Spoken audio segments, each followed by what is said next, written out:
Nimesikia unalipa bill. Wewe enda pale tulia. Mzee, si nilikwambia uko unatulia wewe buruburu. Wewe namna gani? Aulipi bill. Sasa bill namna gani? Wewe enda kula. Bill imelipwa. Tayari tumeweka pesa ya kulipa bill. So Papa problem. Sawa.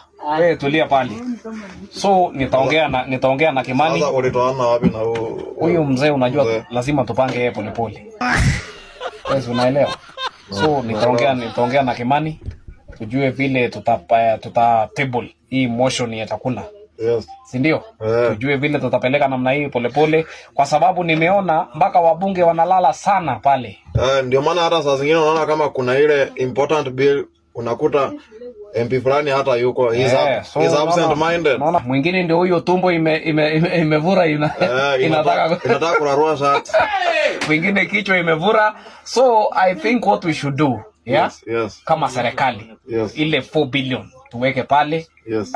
Tuweke gym ya kutosha pale, maneno ya chakula tupunguze, ile pesa ya chakula tuweke pale kwa gym. Lakini unaona hapo utakuwa hata mimi pia utakuwa unaniguza ina wewe. Lakini wewe ni kukula ujakula, si wewe uliacha kusumbuliwa na bibi. Your Excellency, unajua hata mimi pia mambo na familia na lakini hata wewe wewe mtu akisumbuliwa na bibi anakimbia kwa police station kwenda kuripoti. Si ndio maana tunasema we need to have men representative. Ndio maana tunafaa tutenge pesa to create the position. Wewe buruburu. Umemaliza? Eti tunaenda buruburu. Umemaliza kukula? Twende. Unasema tunaenda buruburu. Umemaliza kukula? Twende.